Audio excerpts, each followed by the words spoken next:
This episode of the Third Sector podcast is sponsored by Ansvar. Ansvar protects more than 17,000 charities, big and small, across the UK. Their work with key organisations and charity bodies, as well as being owned by a charity themselves, means an unparalleled level of expertise across a wide range of topics, from governance to fundraising. Ask your insurance broker today for a quote for your charity. Hello and welcome to the Third Sector podcast. I'm Andy Ricketts. And I'm Lucinda Rouse. Each week we bring you half an hour of discussion and debate about the important goings-on in the charity world. This week we'll be speaking to Gosh Charities Director of Fundraising and look behind the scenes of the charity's biggest appeal to date, £300 million no less. So how are they going to secure all that cash? We'll find out. But first, Andy, you were out and about recently for a special interview. Yes, that's right. I've been speaking to Sacha Deshmukh, who is the Chief Executive of Amnesty International UK.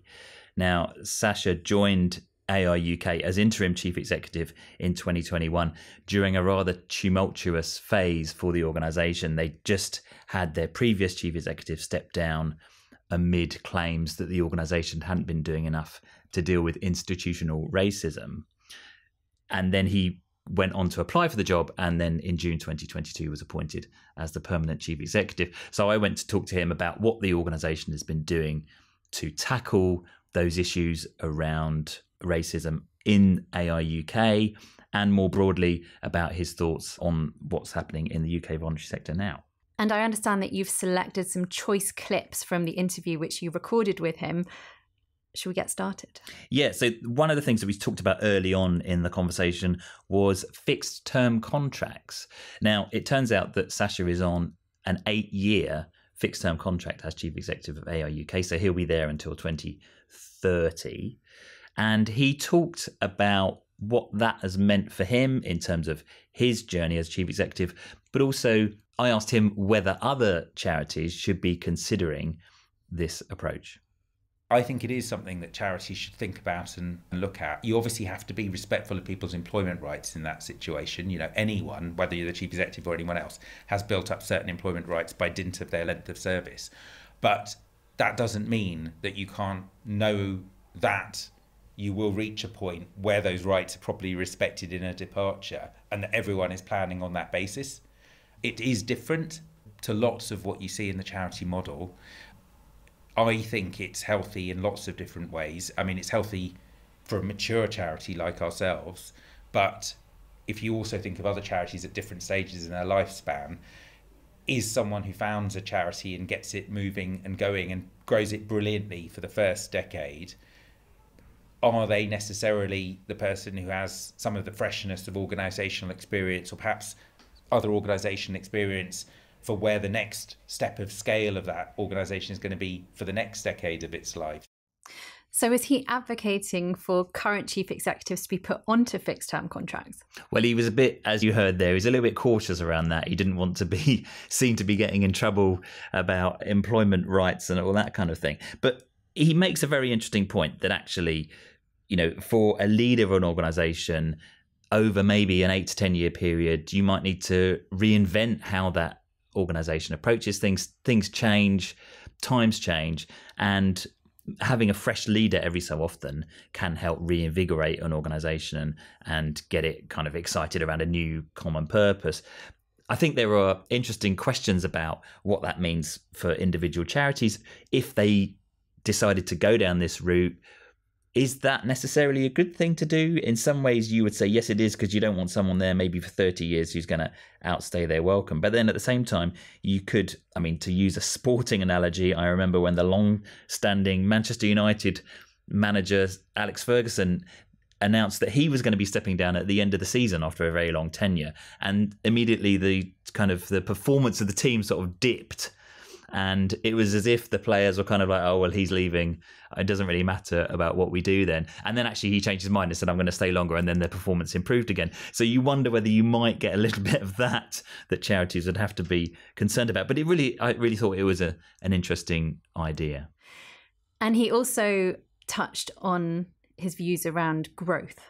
Yeah, now this was in the context of speaking about the journey that AIUK has been through. Now, obviously, as we mentioned, he joined the organisation at a time where there'd been claims of racism in the charity itself. And then subsequently, there was a very damning report that came out that said that the charity had had wholesale and organisational failures on institutional racism internally at the organisation, which is shocking, I think, for everybody outside of the charity.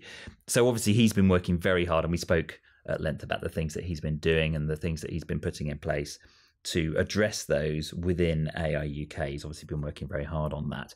But I also asked him where he felt that the charity sector more broadly was at in this area, and what his assessment was of the progress that UK charities have been making, particularly on racial diversity. And he spoke about this being held back by the way charities grow. I don't think that people realise that the ways organisations should be run, when there are a couple of you in a room and there are many of you working, are quite different. And actually, what do those things need to be? And those things need to be in the most progressive way, rather than just barely adequate, etc. So I think charities drift into their growth. They drift into a culture often. They drift into that culture being very negative. And then I think there's a lot of stasis. There's probably not a CEO who's arrived in a charity who hasn't been told that that charity is very difficult for things to change. And they're probably being told the truth. But I think what that can happen is that then that gets accepted as, and therefore things never can change, or change can only be incremental. Change can be big, change can be deep, change can be fast, and change can be popular and supported and understood. But it has to be done in a certain way for it to be all of those things, or else it could either not happen at all, or it could be something that's a very negative experience for the organisation. The need to realise it's that combination can mean that organisations shy away from the change needing to happen, and that can lead to these issues being much more prevalent in our sector than I think our supporters would realise, or of course be happy with if they realised. The final clip that I picked out is about advertising. Now, did you know, Lucinda, that Amnesty International UK is banned from advertising on British television? No, why is that? Well, that's a very good question, and I asked Sacha why this was. They claim we are political. We are, by statute, non-partisan, and we exist, and our charitable purposes are very clear that we exist to provide evidence, research, for the enforcement of the UN Declaration of Human Rights and all of the international covenants and international law that flows from that declaration. So we are very clear that we are a legal enforcement body, a rights body. I'd point out that my previous employer, UNICEF, is very clear that its purpose is to enforce the rights of children. So it's actually a subset of what we exist to do. I think it is a gross, unfair, and arguably an act of censorship by the advertising authorities in this country that they do not let Amnesty International UK fundraise, advertise on TV. So what is the rationale for them not being allowed to advertise? So basically, it's because what they do is regarded as being too political. So, but what's interesting is that the British Code of Advertising Practice, or BCAP, is different for broadcast than it is for posters and billboards and kind of static adverts. So the charity is allowed to advertise on the tube or on the bus or in newspapers, this kind of stuff, but they can't advertise on TV.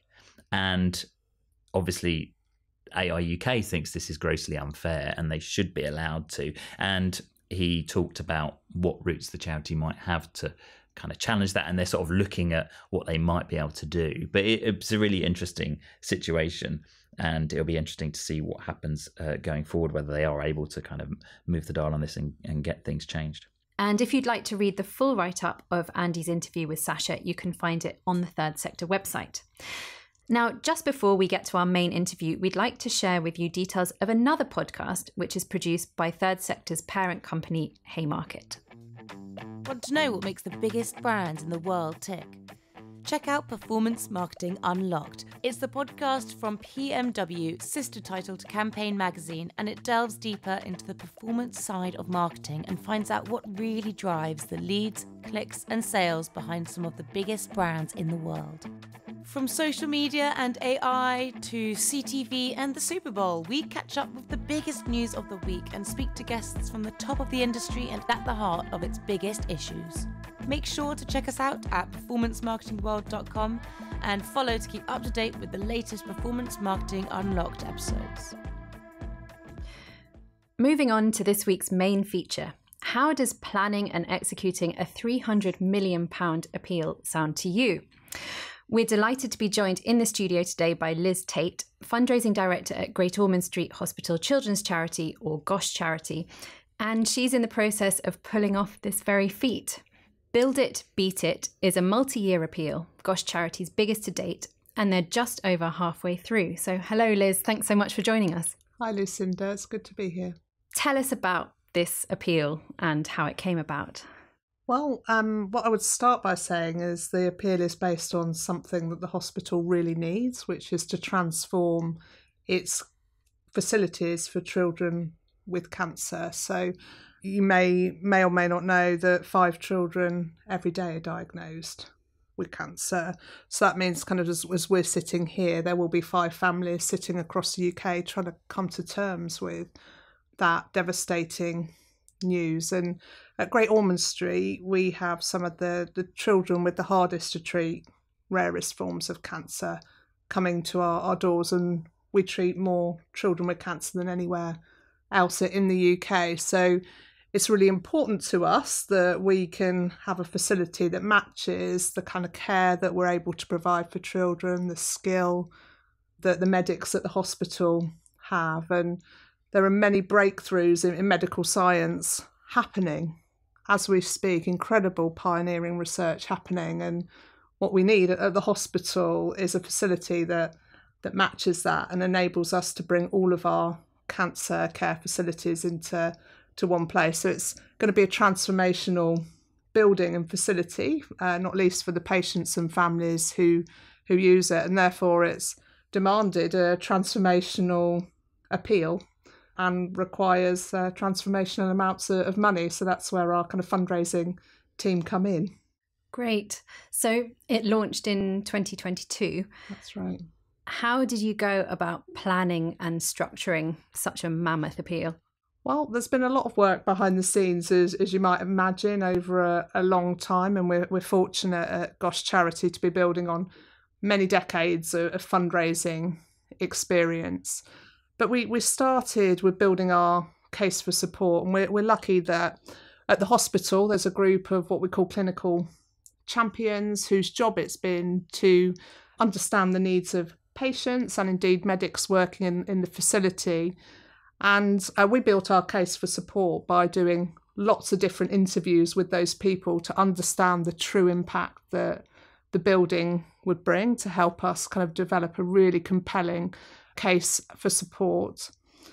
We then had to think about creating an appeal identity and messaging that would work across kind of our multiple audiences, knowing that to achieve a target of 300 million, we would be going to everyone we knew and beyond our current network. So we worked with an agency called Open Creates to develop the Build It, Beat It appeal. We worked on messaging to make sure we have that consistency. We benefited from doing a lot of research into our donors, supporters, networks. We're fortunate to have a research team within our philanthropy area at GOSH Charity. So a lot of the work they had done to prepare us kind of paid dividends. So a huge amount of work went into planning the appeal, not least how were we going to hit a target of 300 million. And I think what that forced us early on to do was think about going for the biggest, most transformational levels of giving first. We knew that to reach a target of that level, we would need to secure a lead gift of 50 million for naming rights of the Children's Cancer Centre. And we knew that we would have to be working with corporate partners on a level that we haven't before. So I think all of that planning, setting the target, understanding what we needed to do really helped. And then we've got the benefit, I think, of the longevity of the campaign being at least 5 years means that We are able to split the campaign into different phases to make sure that it stays fresh, not least for the public over that time. So we continue to do a lot of planning around how does the appeal play out over the years and maintain kind of relevance, particularly in today's climate. Can you talk a little bit about that, how that's going to break down then in terms of the different phases of the appeal to keep it fresh for the public? Yeah, absolutely. So we launched publicly just over a year ago now, or around a year ago, with the London Marathon Charity of the Year partnership. And that for us was kind of once in a generation opportunity. We hadn't been the Charity of the Year with London Marathon since the 1980s. So we used that as a springboard to tell our stories, to build a cast of characters, patients, families, clinicians who were able to talk about the difference that the Children's Cancer Centre would make to them and people like them. So that was a great way for us to launch. And since then, we've been organising our activities around two kind of moments in the year that we call our kind of peaks of activity. And one of those peaks is linked to Childhood Cancer Awareness Month in September. So we have our two peaks throughout the year alongside what we call pulses of activity. So activities that might require their own kind of focus. For example, the Amaze partnership that we currently have live. And then in April to May time, we'll be going into a campaign peak where, again, we'll be talking very loudly and proudly about our appeal and the need for support to deliver the project. And then we have what we call our always-on activity. So behind the scenes, we have a kind of drumbeat of activity for different audiences, and that enables us to test different approaches to learn what's really going to work for when we put our effort behind it in 2 points in the year. So hopefully that gives a sense of how the campaign is playing out. We've still got 4 more years to go, and we're still learning and adapting our approach kind of with every moment in the year when we can. You mentioned the Amaze partnership there. Listeners might not be aware that you've recently announced that you've landed a £10 million partnership with Amaze, the fundraising lottery company. Can you talk a bit about how you managed to do that? Absolutely. Now, we partnered with Amaze back in 2021, where they raised £500,000 for Gosh Charity in our first prize draw with them.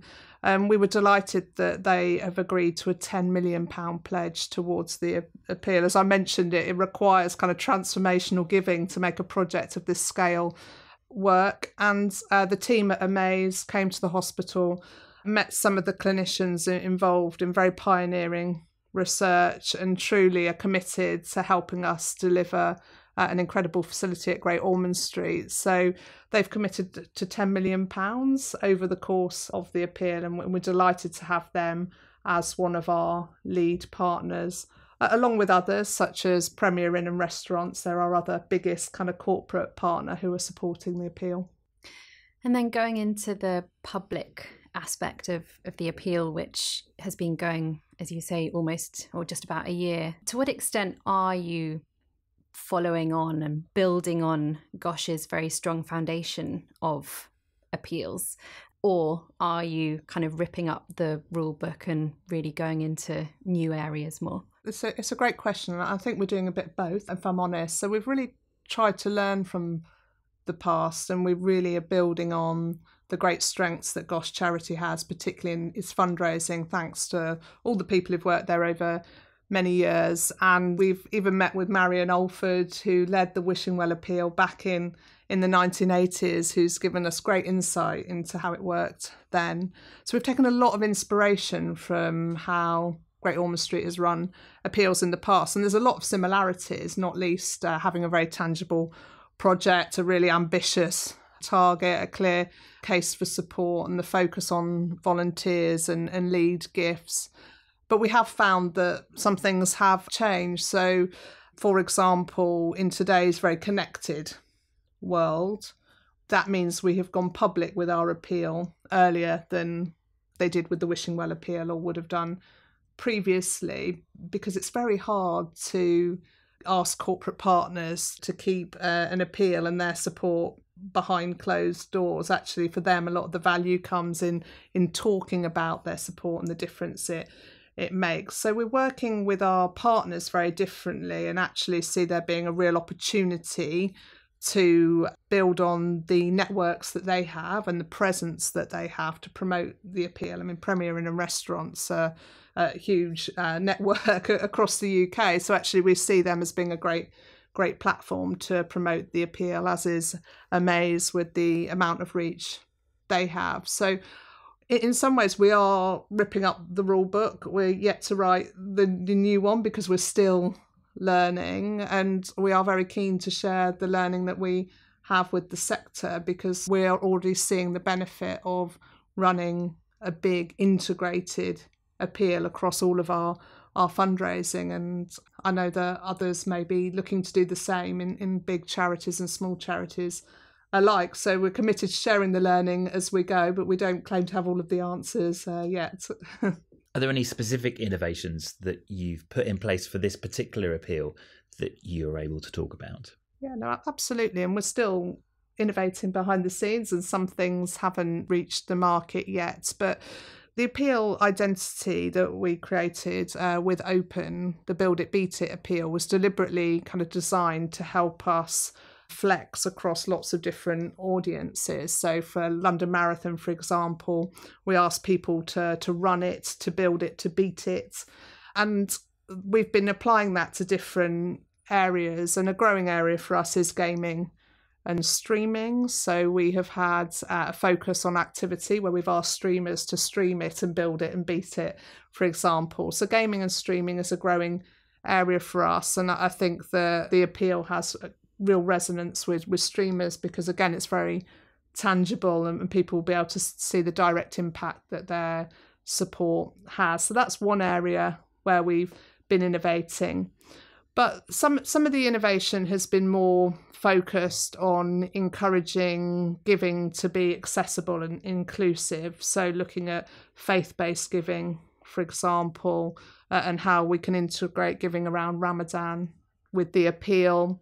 We've created a restricted regular giving product that we're encouraging the general public to sign up to, and that's called Together We Can Build It, Beat It, and that focuses on the collective impact that we can have, whether you're someone building the building, working in the hospital, giving a regular gift. And in the pipeline, we've got other ways in which the public will be able to support us that we hope will be at a very accessible level, because we do want a whole range of people to feel that they can play a part in making this legacy of a project happen.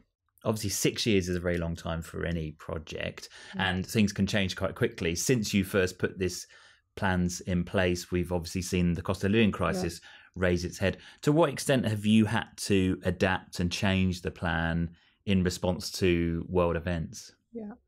Well, I would say we're adapting all of the time, not least because of world events, but because of the learning that we're getting. And that's kind of a key principle of our campaign, is that we'll continue to learn. You've probably seen the research that shows that giving is coming from fewer people, but people are giving more. So one of the areas we're looking to develop is our mid-value kind of giving strategy as part of this appeal. So that is something that's in the pipeline. And as I've said, kind of we've also then focused on more accessible ways of giving in response to the cost of living crisis. But when I think about the kind of 4 years that we've got to go, when I think about just 2 moments a year, I also think that's only 8 moments where we'll be focusing on the appeal, and we've got a lot still to deliver. So although it, on the one hand, can seem like quite a lot of time, I think we'll find it goes quite swiftly when we're in the thick of things. And certainly something that we've learned is that we can't do everything at once. So we would have, loved to have launched everything with all the different products and ways of giving at the start. Yeah, that in practice that's not possible. So having the longevity of the appeal, having the different moments that we focus on, is enabling us to do more. And I hope that will have a legacy for Gosh Charity beyond this appeal as well. We'll learn a lot and be able to integrate some of the innovations and activity into our programme beyond this appeal. One thing that's obviously happened that you probably couldn't foresee when you first launched the programme would be this enormous inflationary spike that we've seen. Have you had to change that £300 million target? Because I know that one thing that really has changed is building materials have gone through the roof. That's right. And certainly when I started at Gosh Charity, that was on the basis of us running a £250 million appeal. But you're right, at that time, none of us expected to see the inflationary pressures that we have. And the hospital are working really hard on making sure that the building represents great value for money. But we did have to quite rapidly reset our ambitions to make sure that we could deliver it given the cost pressures. But we do believe that 300 million will be deliverable. Yeah, it sounds like there are so many different moving parts and so many exciting new areas that it must be inevitable that things might not always go according to how you thought they would when you were in the planning phases. Yeah. Is there anything that you could share in terms of things that you've had to completely scrap or completely rethink as the direction has changed since you were thinking about it back in 2021? Yeah, I don't think there's anything we've scrapped, but there are things that have taken longer. So therefore, we haven't been able to deliver yet. So an example is that we would love to be working with a partner to match give the public, again, to encourage more giving. And that's just something we've learned needs a long lead time. So we haven't yet been able to deliver it. And I think that's the benefit of having a long campaign, is that we should be able to deliver it at some point during the appeal. So there's not anything we've stopped necessarily yet, but I anticipate over the next 4 years that we will find that there are things that don't work as well. There are things that work better, and therefore we shift our emphasis. One of the things that we've definitely learned in terms of process behind the scenes is the importance of project management, and that's not something that we invested in from the start, and we learned very quickly the benefits of having dedicated project management to help work across all of our teams, bring the appeal together, galvanise colleagues behind the projects. That's certainly something we're doing differently today than when we started, and I'm sure in 4 years' time things will look very different again with the appeal. Did you have to bring in any additional expertise beyond project management? You mentioned the gaming and streaming. Did you have to sort of change your staffing structure to make sure that you had the right people on hand to be implementing these projects? It's a great question, and I think that we've been through a lot of change over the last few years, as have most charities across the sector responding to the external environment. So we launched a new fundraising strategy almost 3 years ago in April 2021, and we then organised our fundraising team behind that, knowing that we had this big appeal coming. And we were fortunate to get the support of our trustees and the investment in our people and expertise within the organisation to deliver an appeal of this scale at a time where I think that we were still in the midst of the pandemic. So in some ways we're able to get ahead of the curve because of that. But we have also drawn on external support, so experts in philanthropy, kind of consultants, creative agencies.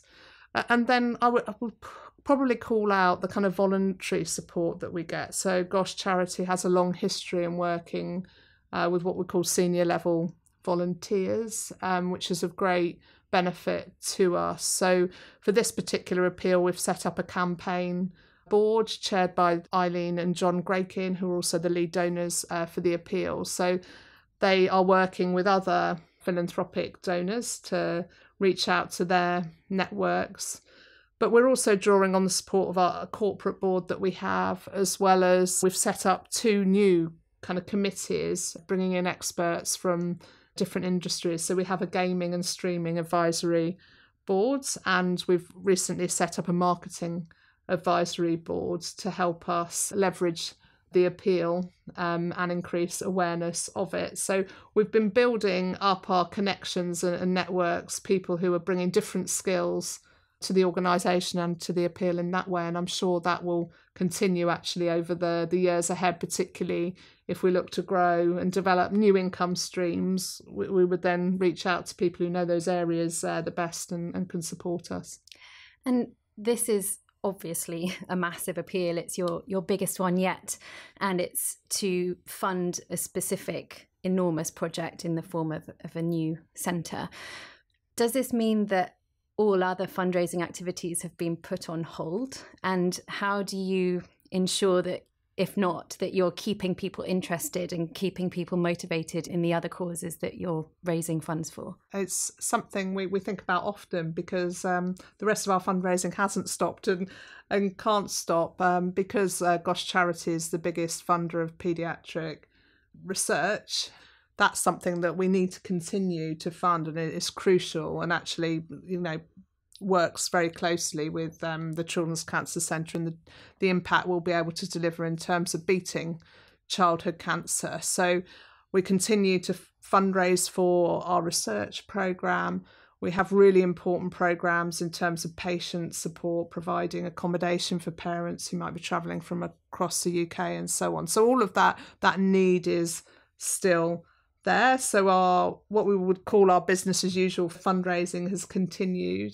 What we have worked hard at is looking at which activities should be integrated with the appeal and be restricted to the appeal, and which should continue as is. So as part of our fundraising strategy, very simply, we have two focuses. One is to leverage the opportunity around the appeal and the income that we can deliver for the Children's Cancer Centre, whilst also growing our underlying sustainable income, which will benefit the charity for many years to come. So one can't be at the expense of the other. So it means we have a very talented team working very hard across that spectrum at the moment.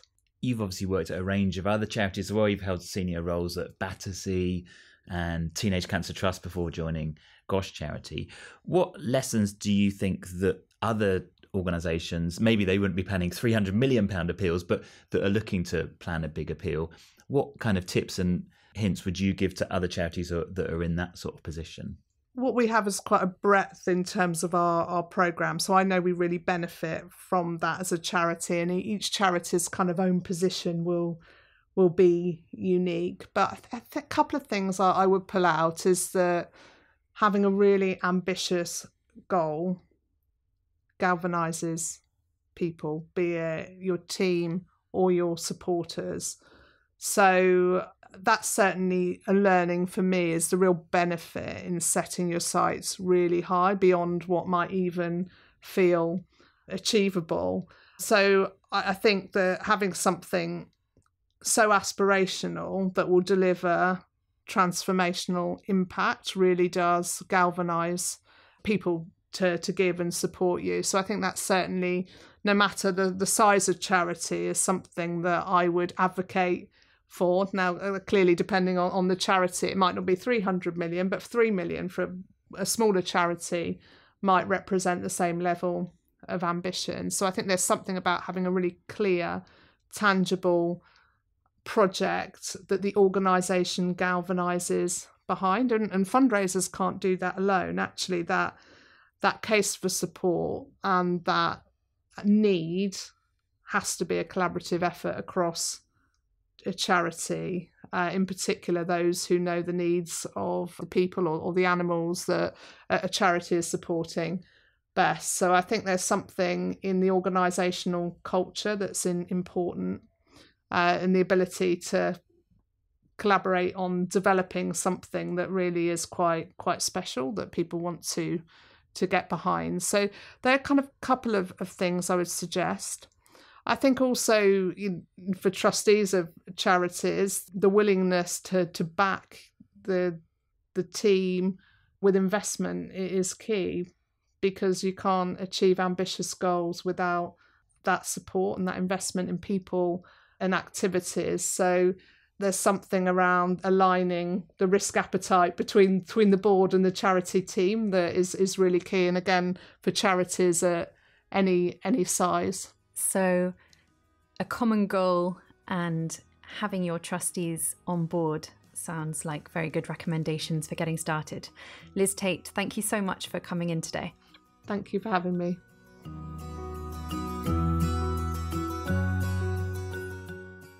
We hope you enjoyed our discussion with Liz, and that's it for this week. Do join us next week for more fundraising content, where we'll be delving into the world of legacy fundraising with the head of legacies at the British Red Cross. But for now, thanks to our producer Nav Pal, and to you for listening.